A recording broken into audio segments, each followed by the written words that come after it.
Magandang umaga po sa inyong lahat. Kayo po ay nakikinig sa programang Radyo EMI, Facebook Live, Tinig ng Biyaya ng Diyos, sa paglilingkod ng Emmanuel Ministry Institute. Ako po si Bishop Emmy, ang inyong tagapagturo. Kasama ko po si Pastora Jo Domingo. Magandang umaga po sa inyong lahat. Para po sa inyong mga kahilingan sa panalangin, mari po kayong mag-comment o mag-PM dito sa EMI Facebook. Kagalakan po naming may panalangin ang inyong mga kahilingan. Bago po tayo magpatuloy, narito po si Bishop Emmy para sa isang paanyaya. Malugod po namin kayong inaanyayahan na mag-aral sa Emmanuel Ministry Institute para sa mga programa ng pag-aaral, Certificate in Home Bible Study, Certificate in Church Ministry, Diploma in Biblical Studies, Associate in Ministry, Bachelor of Ministry, Certificate in Master Studies, Master in Applied Church Ministry, Pastors Academy.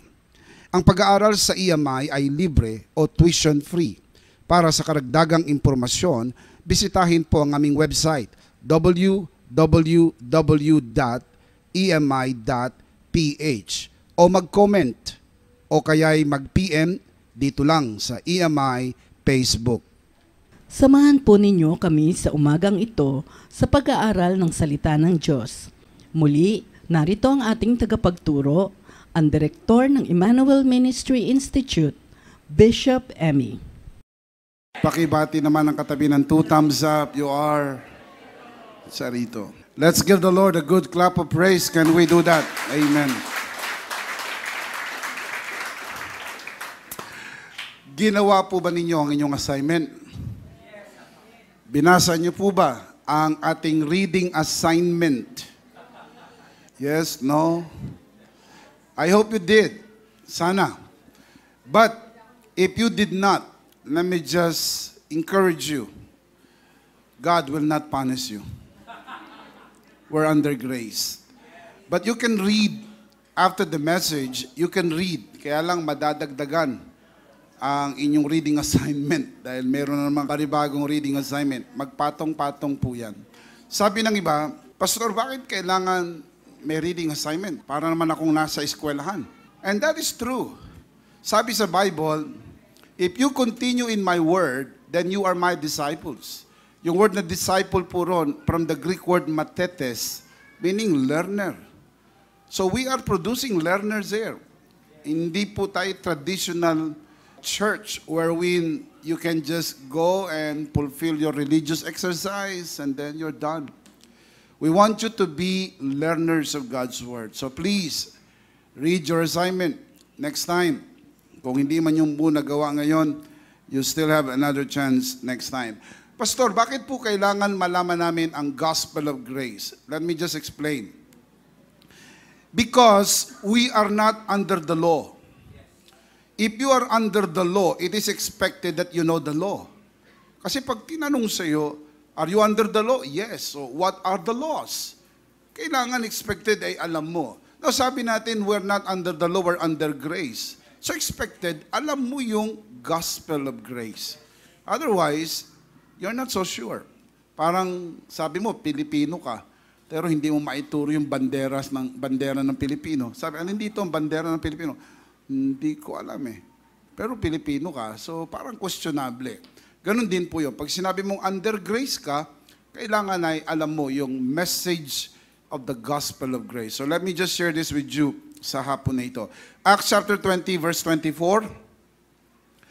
Ito pong bahagi na ito ay mahabang talumpati ni Apostol Pablo sa mga taga-Epeso.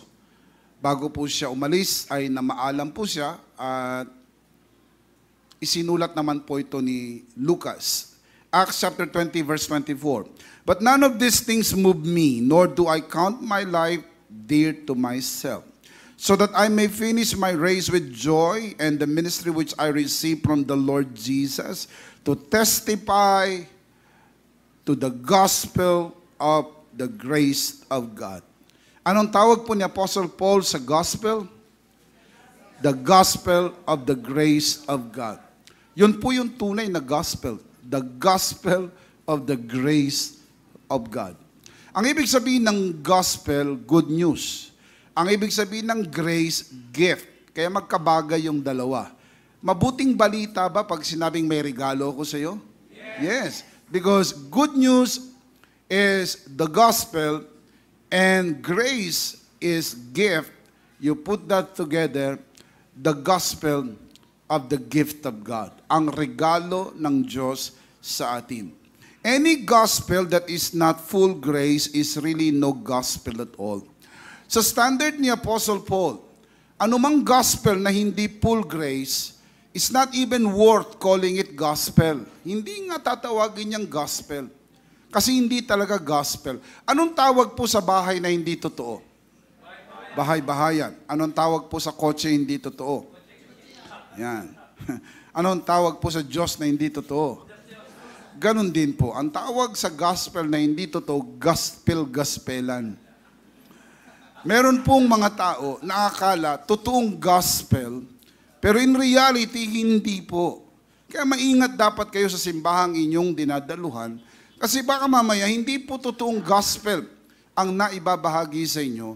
Dahil sabi ni Apostle Pablo, kapag ang gospel ay hindi full grace, hindi totoong gospel. Hindi si Pastor Remy ang nagsabi po niyan. I will show you the scripture. Galatians chapter 1 verse 6 up to verse 7 letter A. Paul writes, I am astonished that you are so quickly deserting the one who called you by the grace of Christ, referring to the true gospel, and turning to a different gospel, which is really no gospel at all. So pinaliwanag ni Apostle Paul na meron pong different gospel that is not even worthy to call gospel, kaya ang sabi niya, no gospel at all.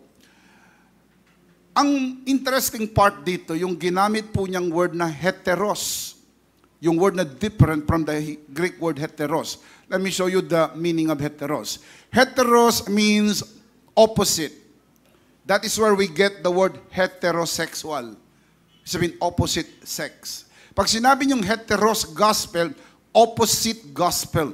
Kung ano man ang content ng true gospel, baliktarin mo yon, ang tawag doon, heteros, different gospel. Ang sabi ni Apostle Paul, actually, no gospel at all. Verse 7, evidently, some people are throwing you into confusion. So may nanlilito. Actually, may tinuturing si Apostle Pablo rito na nanlilito. Ito po yung mga Judaizers, para makita niyo yung background story nito. Ito yung mga Judaizers na galing ng Jerusalem, mga Judaizers galing ng Jerusalem, sila po'y pumupunta sa simbahan ng Galatia upang lituhin ang mga believers there. At ang sinasabi nila ito, hindi sapat tanggapin si Jesus. Kailangan pa ang mga sumusunod. Kailangan magpatuli at kailangan sundin ang kautusan. Hindi nila itinatanggi si Jesus Christ. They would even say, you accept Jesus. But, may kasunod yun. Pero, kailangan mong sundin ang kautusan para maging lubos ang iyong kaligtasan. Sabi ni Apostle Paul, there are people evidently throwing you into confusion and are trying to pervert the gospel. They're trying to pervert the gospel of Christ. Mahalaga po yung word na pervert. Ang Greek word na ginamit po dyan ay meta-strepo. Ang meta meaning change. Strepo meaning to reverse or to twist. Kaya how do you change? By reversing or by twisting. Ibig sabihin, kung ano man ang true gospel, nire-reverse nila or tinutwist nila. Kaya dapat maingat ka, alam mo yung true gospel. Dahil ang true gospel, nagbibigay ng kaligtasan. Sabi po ng Romans chapter 1 verse 16, for I am not ashamed of the gospel of Christ, for it is the power of God unto salvation.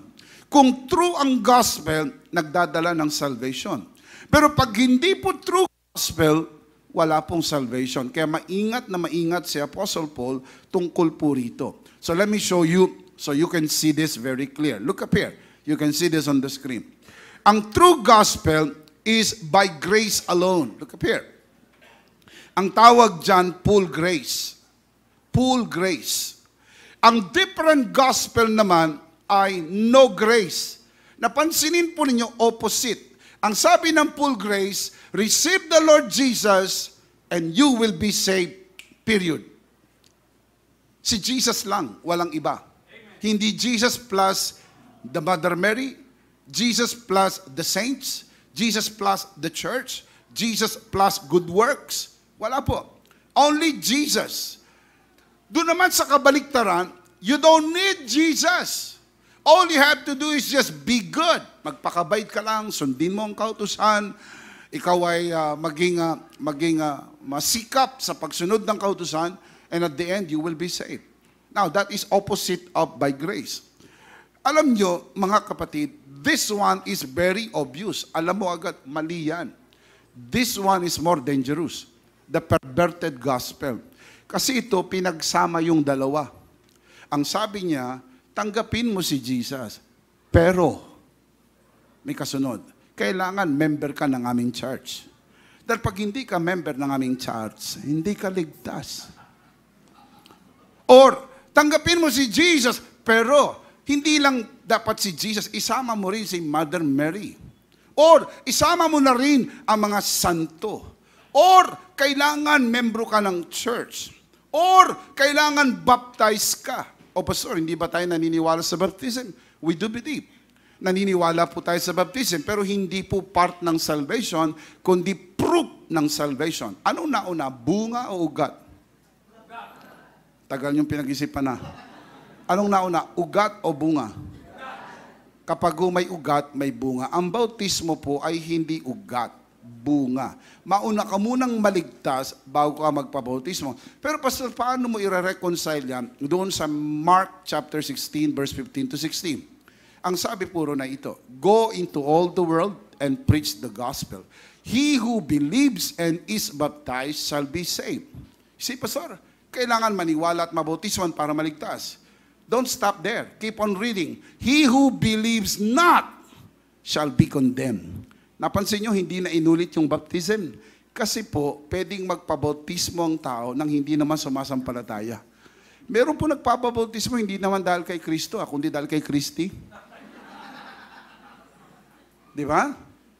Pero yung totoong tumanggap kay Kristo, magpapabaptize. Kaya walang problem ang baptism, pero pwedeng masave nang hindi na baptize. May example? Opo. Yung magnanakaw sa krus na napakong kasama ni Kristo, sa gawing kanan, ang sabi niya, Jesus, remember me when you come into your kingdom. Alalahanin mo ko pagdating mo sa iyong kaharian. Sumagot si Jesus, katotohanan ang sinasabi ko sa iyo, magpabautismo ka muna. Na yung ba sinabi ni Jesus? Ngayon din, isasama kita sa paraiso. Naligtas po ba yung mama? Nabautismohan? Hindi. Sa mga tweet, hindi po part ang baptism ng salvation. However, if you are truly saved, wala namang reason para hindi ka magpabaptize. Sapagkat katulad ka ng eunuch na sineran ng gospel ni Felipe. Sinabayan niya yung karuwahe, sumakay siya sa karuwahe, sinakyan niya yung karuwahe at siya ay nagsalita tungkol kay Jesus. Nang sumampalataya po, yun pong eunuko, ang sabi niya, narito na ang tubig. Ano pa ang dahilan para hindi ako magpabautismo? Kaya yung totoong sumasampalataya, kusang nagpapabautismo. Pero kung pipilitin mong magpabautismo, ibang usapan po yun. Alam niyo po kung bakit. Merong nabautismoan sa Bible na hindi ligtas. Yun po ay si Simon Magus, Acts chapter 8. Siya'y nagpabautismo, pero hindi po truly saved. Now, I said that all to say this para lang makita ninyo na delikado po itong parte na ito. Kasi pinagsasama at sinasabi po nila, hindi enough to receive the Lord Jesus. You need to accept Jesus plus may add-on. Mga kapatid, wala pong add-on. Dahil nang namatay si Jesus sa krus ng Kalbaryo, ang sabi niya, it is finished. Amen? Hindi niya sinabing, medyo tapos na. Ganun ba sabi niya? O kaya hindi niya rin sinabi, sinimulan ko, bahala na kayong magtapos. No. Punuan nyo na lang. Hindi o. Sabi niya, it is finished. Bakit? Sapagkat lahat ng kanyang ginawa sa krus ng Kalbaryo, kompleto na, tatanggapin na lang natin ang regalo ng kaligtasan, buong buo, walang bayad. In fact, to prove to you from the Word of God, hindi mo mapagsasama ang dalawa na yan. Let me show you the verse. Romans 11:6. For if by grace, then it is no longer of works. Otherwise, grace is no longer grace. But if it is of works, it is no longer grace. Otherwise, work is no longer work.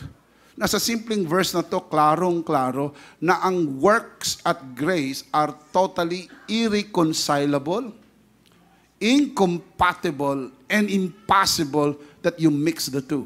You cannot. Sabi ni Paul, pag work, work lang. Pag grace, grace lang. Ang grace, lagyan mo ng konting work, hindi na grace. Ang work, lagyan mo ng konting grace, hindi na work. Kaya itong dalawang ito ay hindi pwede pagsamahin, kaya hindi pwedeng grace and work. Pwede lang grace or works. Now that is why very dangerous. Kasi po, any gospel that is not full grace is really no gospel at all. Kaya papakinggan yung maigi yung turo. Wag lang po yung itong pinakamalapit na simbahan, kaya dito kayo pumupunta. Pumupunta ang tao kasi minsan sa pinakamalapit na simbahan para hindi na sila mamamasahe, kaya kahit nakapambahay, pwede na rin. Now please don't do that. Wala naman akong problem sa malapit na simbahan. If that will be good, okay rin naman.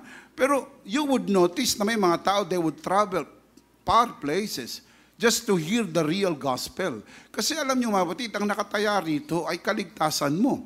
Unuulit ko po, pag mali ang gospel na natanggap mo, walang kaligtasan. You will end up in hell.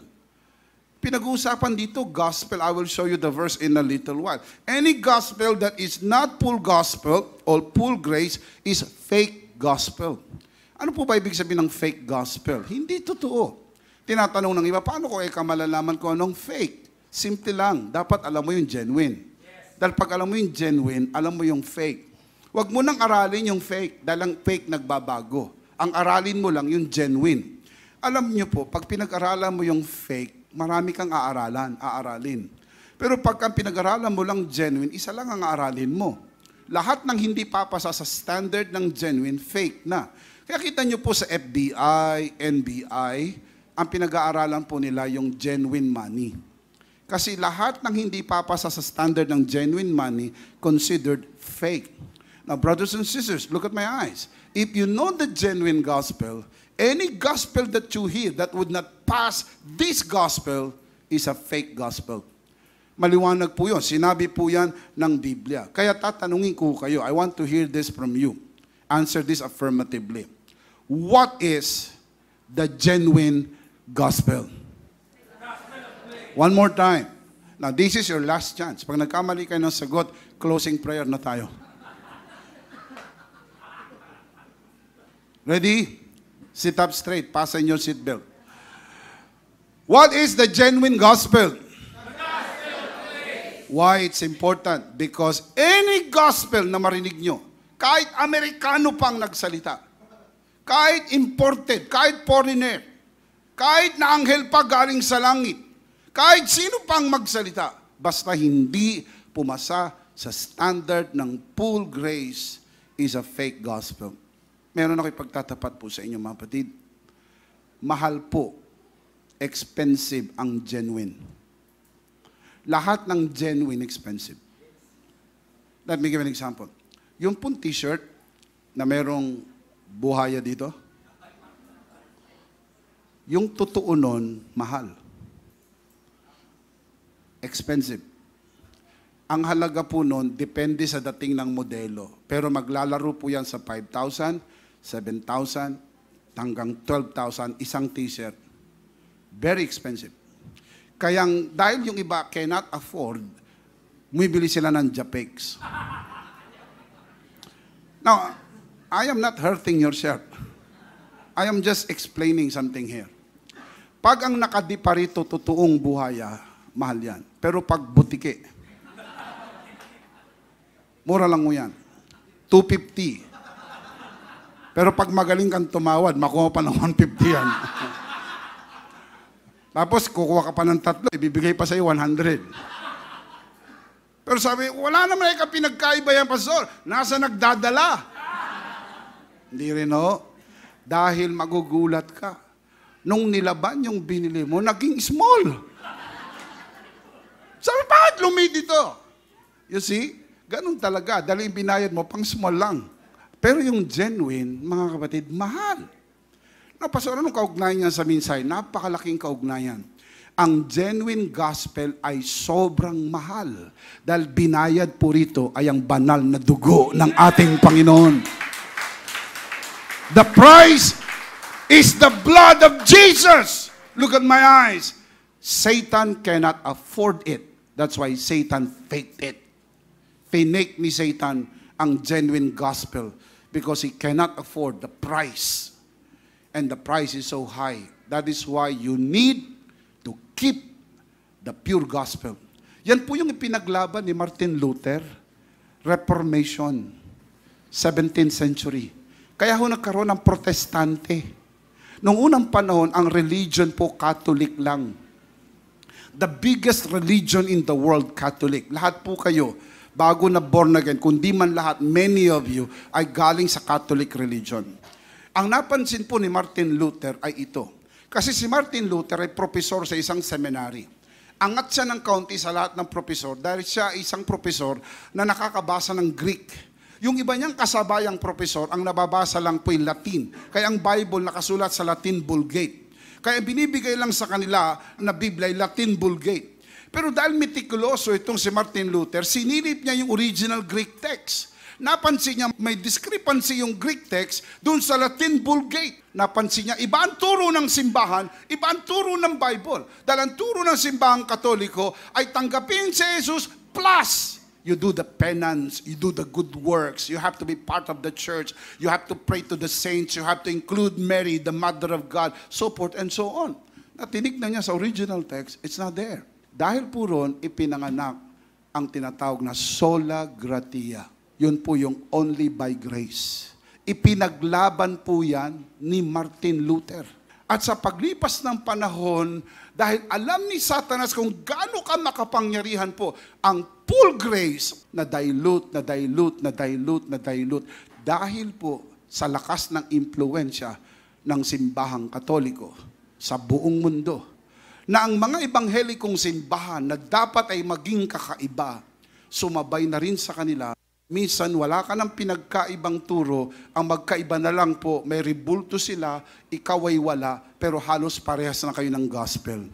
Salvation by grace plus works. The Bible calls it perverted gospel. Sa huling panahon, nagre-raise up ang Panginoon ng mga tunay na mangangaral na hindi ikokompromiso ang katotohanan, ang full grace gospel ng ating Panginoon. Amen! We believe that. Because it is important.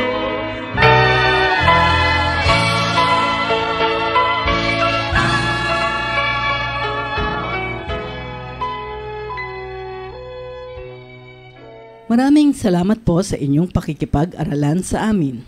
Ang aralin ay ipagpapatuloy bukas dito sa Radyo EMI Facebook Live. Para sa mga katanungan, mag-PM lang dito sa EMI Facebook.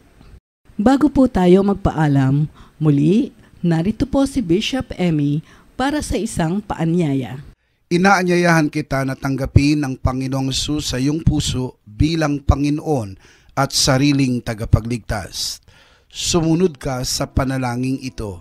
Panginoong Hesus, ako po'y makasalanan. Hindi ko kayang iligtas ang aking sarili. Ako'y mapapahamak ng hiwalay sa iyo. Ako po'y naniniwala na ikaw ay namatay at muling nabuhay, umakyat sa langit at muling babalik. Patawarin mo po ako sa lahat ng aking kasalanan. Tinatanggap kita sa aking puso bilang Panginoon at sariling tagapagligtas. Amen. Amen.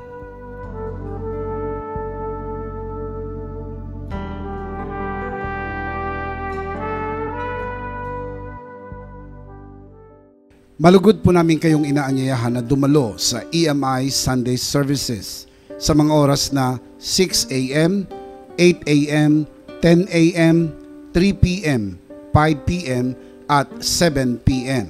sa EMI Center, NLEX, Valenzuela Exit, Paso de Blas, Valenzuela City.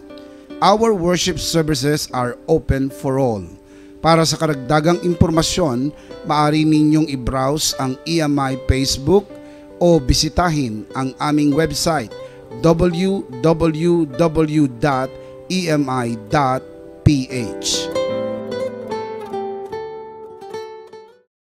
Si Bishop Emmy ay sumulat ng mahigit na 100 booklets. Para po sa karagdagang impormasyon at iba pang mga produkto ng EMI, bisitahin ang Facebook ng Charito Shop at makipag-ugnayan kay Miss Cham Domingo. At sa aming pagwawakas, muli ang programang Radyo EMI Facebook Live, Tinig ng Biyaya ng Diyos, ay paglilingkod na ginagawa ng Emmanuel Ministry Institute na matatagpuan sa NLEX Valenzuela Exit, Paso de Blas, Valenzuela City. Para sa karagdagang impormasyon sa gawain ng EMI, maaari ninyong i-browse ang EMI Facebook o bisitahin ang aming website www.emi.ph. Sa pangalan po ng programang Radyo EMI Facebook Live, kasama ng ating tagapagturo, Bishop Emmy, ako si Pastora Jo na sa inyo'y nagpapaalala, tayo'y lumago at magpatuloy sa biyaya ng Diyos.